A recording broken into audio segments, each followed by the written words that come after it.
এই মাছের স্বাদ এমনই সুন্দর যে এই মাছ দিয়ে শুধুমাত্র ভাত খাওয়া হয়ে যায়। মশলাদার ফেসা মাছ ভাজার স্বাদ অপূর্ব। আমাদের বাড়ির কাছের মাছ বাজারে বিভিন্ন রকমেরই মাছ আসে, যেমন সামুদ্রিক মাছও আসে, তার সাথে সাথে নদীর মাছও আসে। আজকে আমি সেরকমই একটা নদীর মাছ নিয়ে এসেছি। দারুণ স্বাদের এই নদীর মাছ, আজকে এটাই রান্না করব। আজকে আমি রান্না করার জন্য নিয়ে এসেছি নদীর ফেসা মাছ। এই মাছগুলো খেতে কিন্তু দারুণ। আর একবার এই মাছ যদি খান আপনারা, তাহলে কিন্তু আর অন্য কোনো মাছ খেতে মনই হবে না, এতই স্বাদ এই মাছের। মাছগুলো এখন ছাড়িয়ে নেব। এই মাছের আঁশ কিন্তু খুবই পাতলা, এমনিতে ধোয়ার সময় ভালো করে ঘষে ধুয়ে নিলে এগুলো উঠে যায়।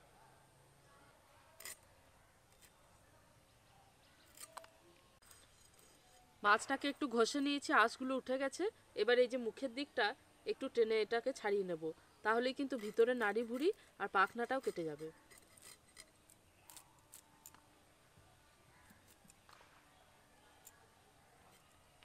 এই মাছের ডিমও হয়, আর এই ডিমটা খেতেও দারুণ লাগে। এবার এই মাছগুলোকে পিস পিস করে কেটে নেব।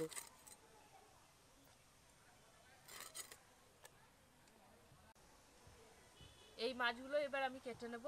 আর মাছগুলো তো খুব একটা সাইজে বড় নয়, তাই খুব বেশি পিসও কিন্তু হবে না।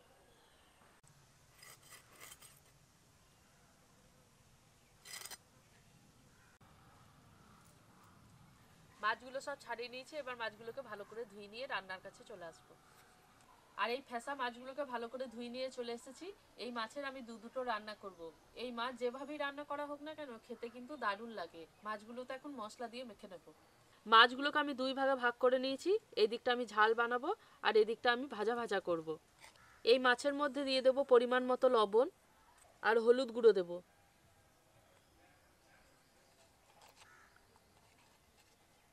বাকি অর্ধেক মাছের মধ্যে দিয়ে দেবো পরিমাণ মতো লবণ, হলুদ গুঁড়ো দেব, জিরের গুঁড়ো দেব, গোলমরিচ গুঁড়ো দেব আর ধনে গুঁড়ো দেব। লেবু নিয়েছি, লেবুর রস অল্প পরিমাণ নিংড়ে দেব। আদা রসুন আর কাঁচা লঙ্কা বাটা অল্প দেব। এবার সবগুলোকে ভালো করে মাখবো। মাছগুলোকে ভালো করে মশলা দিয়ে মেখে নিয়েছি। এবার এটাকে 1 ঘন্টা মতো রেখে দেব। ফেসা মাছের ঝাল বানানোর জন্য জিরে আর শুকনো লঙ্কা নিয়েছি, বেটে নেব একসাথে।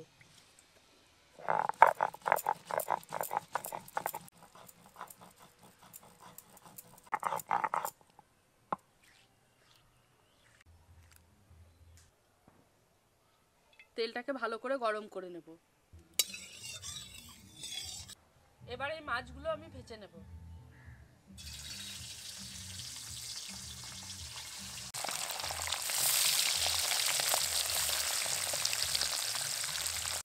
মাছগুলোকে উল্টে পাল্টে দিয়ে ভালো করে ভাজবো। মাছগুলো ভেজে নিয়েছি, এবার তুলে নেব।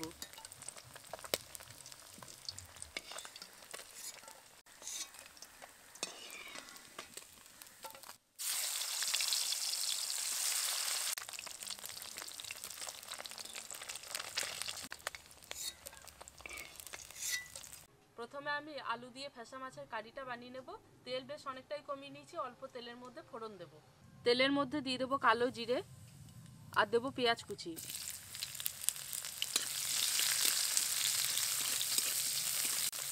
পেঁয়াজটাকে একদম খুব হালকা করে ভেজে নিয়েছি। এবার এর মধ্যে দিয়ে দেবো একদম সরু করে কেটে রাখা আলু। এবার আলুটা একটু ভাজা ভাজা হওয়া পর্যন্ত নেড়ে নেব। আলুটা হালকা করে ভেজে নিয়েছি। এবার এর মধ্যে দিয়ে দেবো আদা রসুন আর কাঁচা লঙ্কা বাটা। টমেটো কুচি দেবো একটু বেশি পরিমাণে।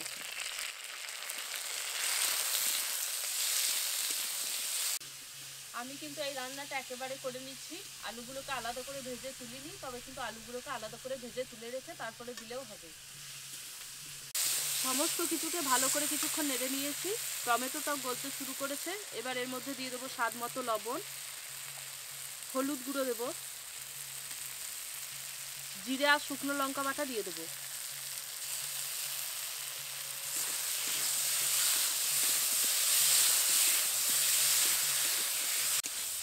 এবার অল্প জল দিয়ে সব কিছুকে ভালো মতো করে কষাবো। সমস্ত কিছু দেওয়ার পর ভালো করে মশলাটাকে কষিয়ে নিয়েছি। আর আলুটাও কিন্তু এই সময় বেশ অনেকটাই নরম হয়ে এসেছে। এবার আলুটা ভালোভাবে সেদ্ধ হওয়ার জন্য এর মধ্যে পরিমাণ মতো জল দেবো।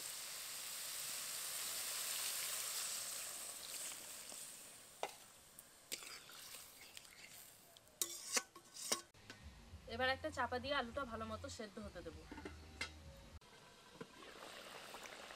আলুগুলোকে সেদ্ধ হতে দিয়েছিলাম, এদিকে আলুগুলো কিন্তু খুব ভালোভাবে সেদ্ধ হয়ে গেছে, একেবারে ভাঙা যাচ্ছে, নরম হয়ে গেছে। এবার এর মধ্যে ভেজে তুলে রাখা ফ্যাসা মাছগুলো দিয়ে দেবো। এই মাছগুলো ঝোলে দিয়ে একটুক্ষণ ফুটিয়ে নেব, খুব বেশি ফোটালে কিন্তু মাছগুলো একেবারে নরম হয়ে যাবে। মাছগুলো দেওয়ার পর আবার একবার ভালো করে ফুটিয়ে নিয়েছি, আর কিন্তু খুব বেশি শুকনো শুকনো করবো না। এবার এটাকে নামিয়ে নেব। গরম ভাতের সাথে আলু দিয়ে ফ্যাসা মাছের কারি দারুণ লাগে। এরকম মাখা মাখা হলেই বেশি ভালো লাগে। যে মাছগুলোতে আমি মশলা মেখে রেখে দিয়েছিলাম, এখন সেই মাছগুলো আমি ভেজে নেব। তেলটা খুব ভালোভাবে গরম করে নিয়েছি, কড়াইয়ের চারধারে লাগিয়ে নিয়েছি। এবার মাছগুলো অল্প অল্প করে দিয়ে ভাজবো।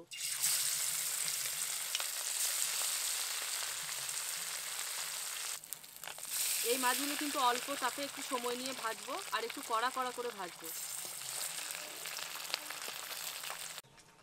আর মাছগুলোতে যেহেতু মশলা মাখানো আছে, সেই মশলাটা একটু কালো কালো মনে হচ্ছে, তবে কিন্তু মাছটা পুড়ে যায়নি। এই মাছগুলো ভেজে নিয়েছি, এবার তুলে নেব।